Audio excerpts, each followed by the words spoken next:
In a quiet town where silence felt heavier than sound, nights seemed to stretch forever.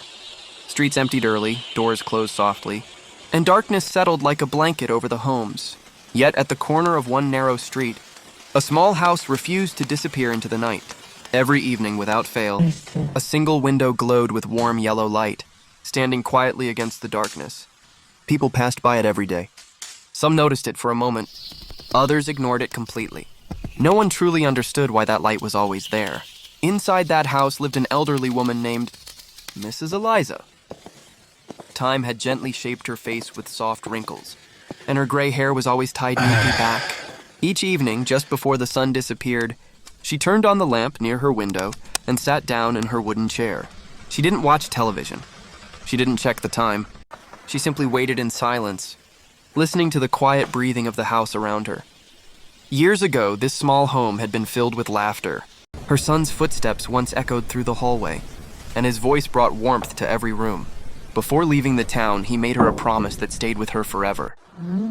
He told her that if he was ever lost, if the world ever became too dark, he would find his way back home by following the light in her window.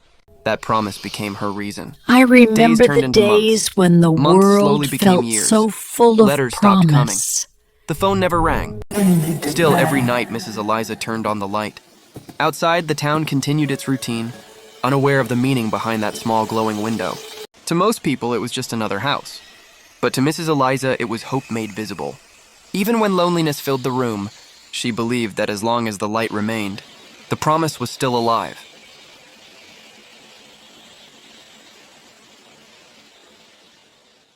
One cold night, when the streets were quieter than usual, a young delivery boy named Sam walked through the town.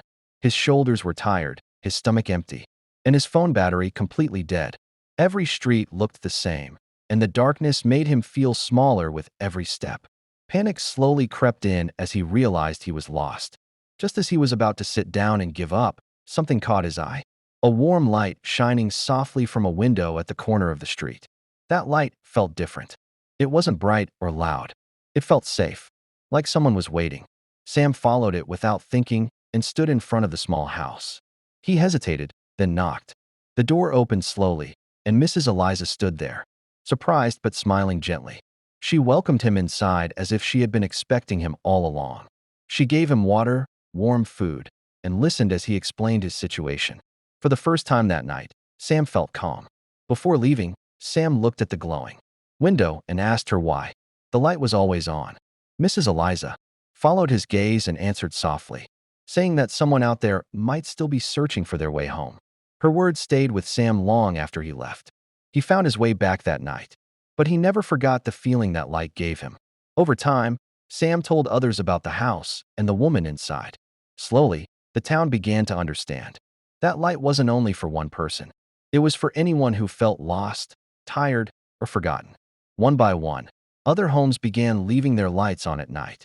Streets that were once dark now glowed with warmth. The town changed, not because of noise or power, but because of quiet kindness. Sometimes, a single light is enough to guide countless hearts. And sometimes, hope begins with one window left on in the dark.